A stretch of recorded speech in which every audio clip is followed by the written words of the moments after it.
Hey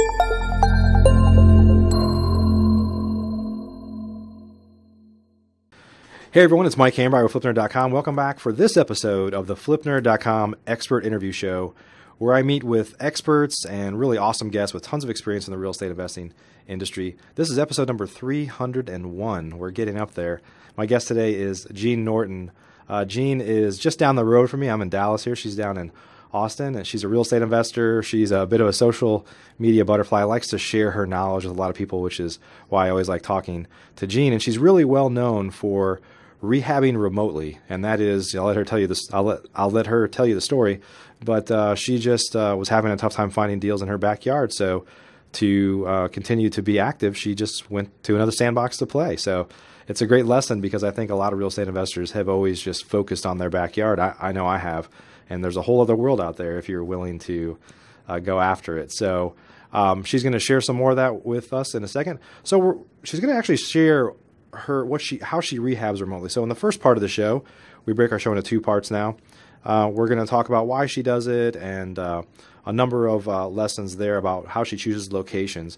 And in the second part of the show, we're going to kind of, in the taking action segment, we're really going to dive deep on how to find comps, how to find deals, how to find contractors and manage them, and all those challenges that happen when you're a long ways away that are a whole new set of challenges as a real estate investor to face. So, hey, Jean, welcome to the show.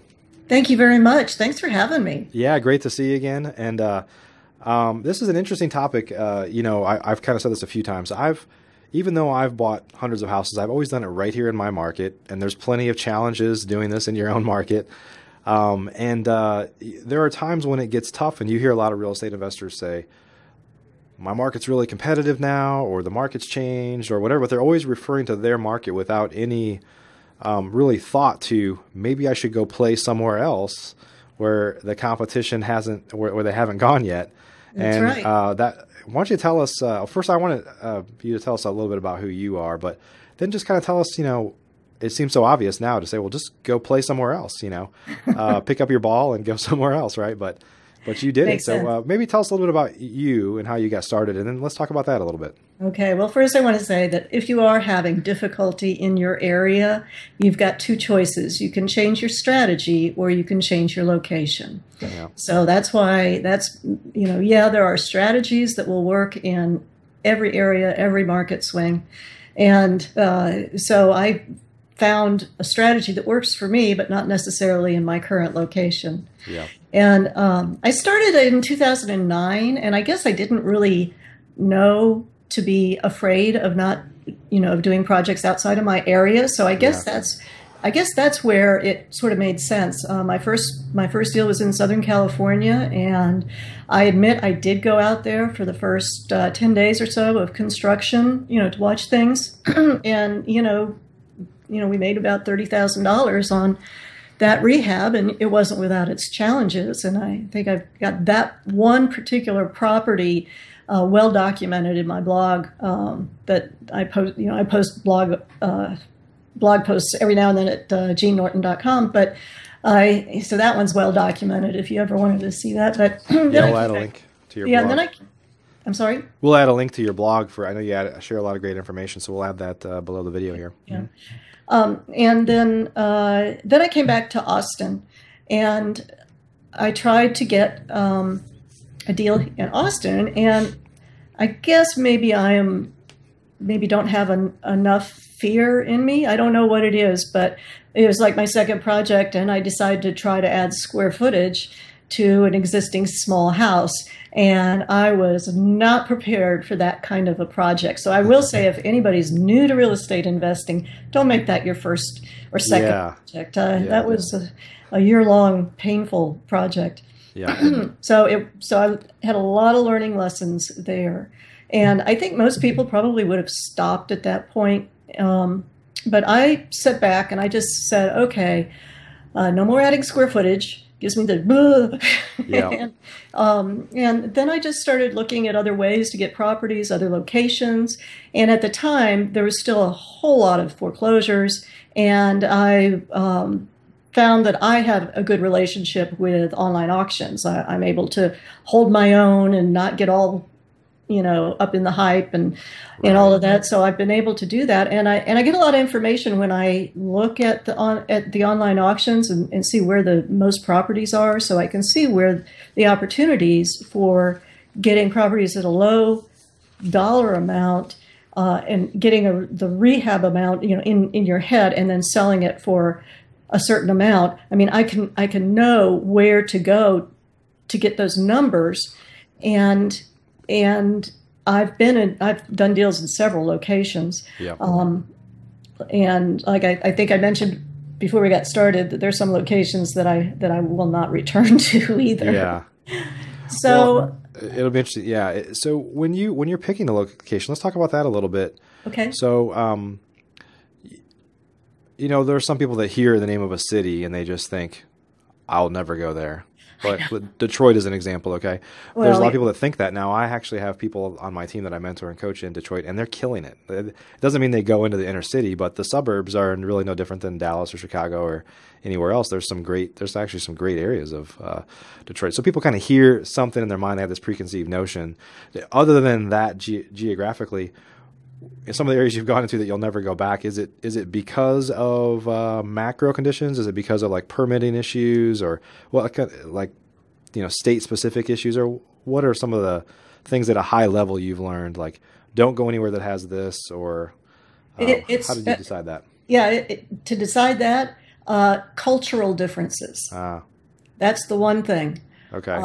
I had a property outside of Washington, D.C., and I love Washington, D.C. One of the things that I look at it is it a place I wouldn't mind visiting? Yeah. And I wouldn't mind visiting Washington, D.C. at all. Right. But, everybody, there was getting local resources to be my eyes and ears.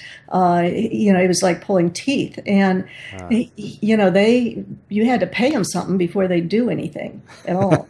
And, I don't mind paying people, but I really like the locations where I can build relationships with people. Right. And you can, have a mutual back and forth beneficial thing. But I guess in that Washington, D.C. area or the East Coast area, they're just not going to lift a finger until you pay them, and they're only going to do that part of that job. Yeah. So I would call that a cultural difference. We've done, this probably is not going to be PC what I'm about to say, but we've done something in another area before where it just felt like everybody was like union, can't work off hours. It's just can't do, like you said, can't find anybody that isn't some ridiculous rate, even though they're not even qualified to do that. And we're like, it makes you love places like Texas and the South a little more. People that are just happy to have a job and work hard, and, but not everybody's like that, I guess.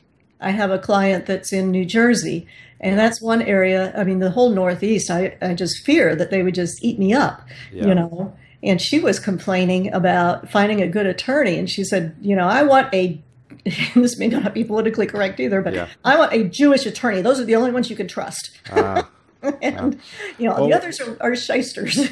So what are some things that allow you to choose? I mean, you kind of shared an example of culture there, but is that the main driver? I mean, when you're rehabbing, unlike if you're going to keep a rental property where you care about like long-term appreciation, do you care about like what's going on in a market if you're essentially going to kind of get in and out? Absolutely. I've got several criteria. One, it has to have a reason for being there. Now, I do avoid Detroit. It doesn't mean that you can't make money there. Right. You probably can. But I avoid it because for the longest time, there really wasn't a good reason for anybody to be there. It wasn't a good resale value, yeah. Yeah, and Las Vegas is another one. When there's only one industry or one reason to be there, you're really putting yourself at risk. Sure. So, like the entertainment of Las Vegas, that's something that I personally do not want to depend on because that'll be the first that gets cut.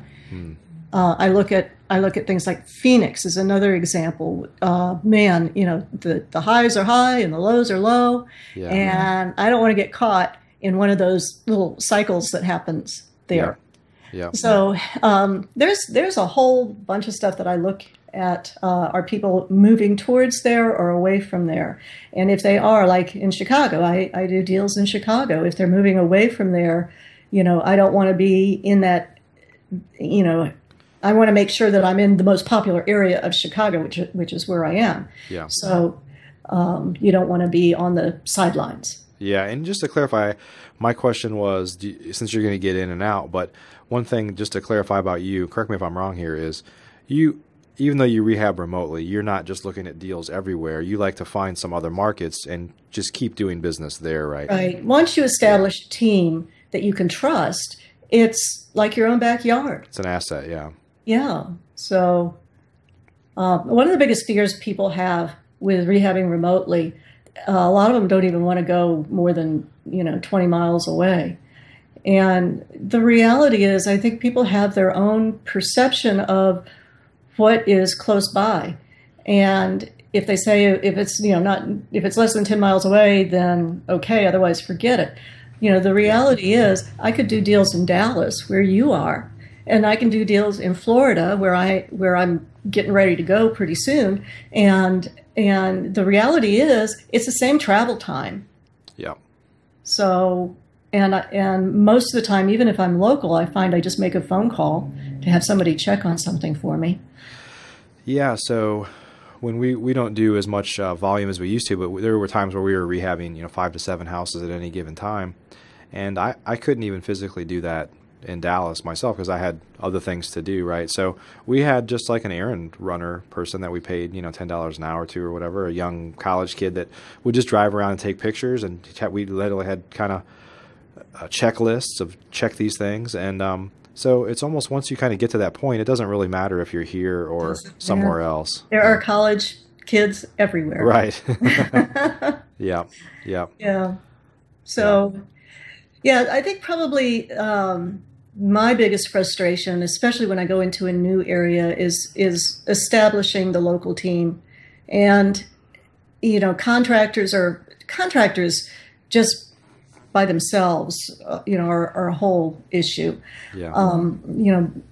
But I have made every mistake in the world, I feel like.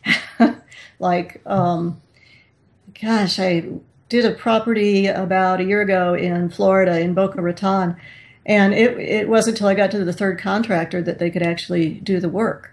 And, the key is that the numbers have to work for you.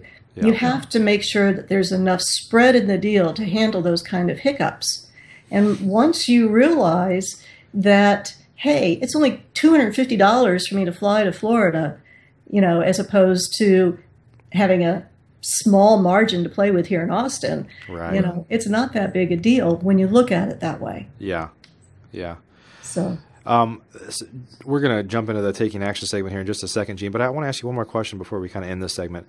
Would you say maybe you could share some thoughts on, and I know we're going to talk about finding contractors and managing them and all that, but just generally speaking, would you say that I'm curious what your take is on doing this as a woman and dealing with people from a distance? And you kind of talked about in New Jersey, you feel like they're going to eat you up. Do you feel like people have a tendency to maybe try to take advantage of you more as a woman, or no? Absolutely. Yeah. Yeah.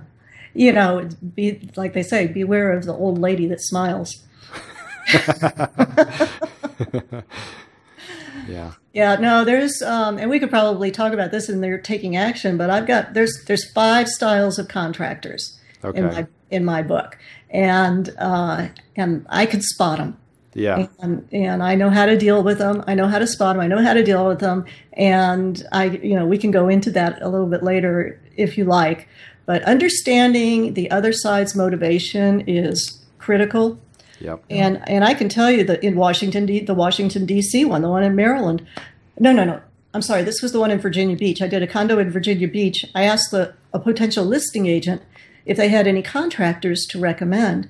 And I made the mistake and told the listing agent what my budget was. Uh-huh. And my budget was here, but I wanted contractors to come in here so that I could handle the surprises. Right. But of course I got like 3 contractor quotes and they were all at my budget. Yeah. Coincidentally. It's like, okay, I'm not getting the warm fuzzies with this one.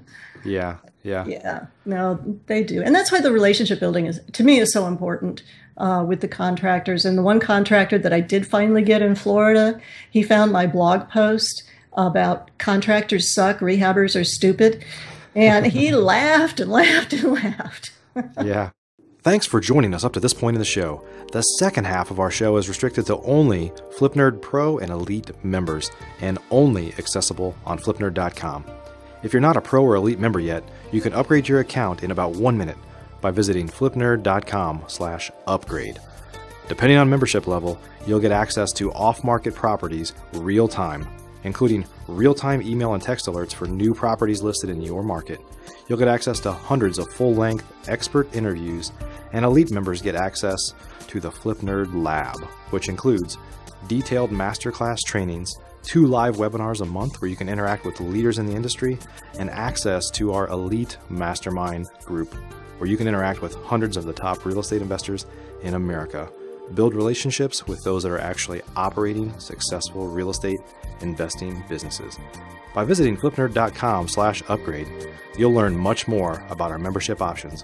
And once you've upgraded your membership, come on back and listen to the rest of this show.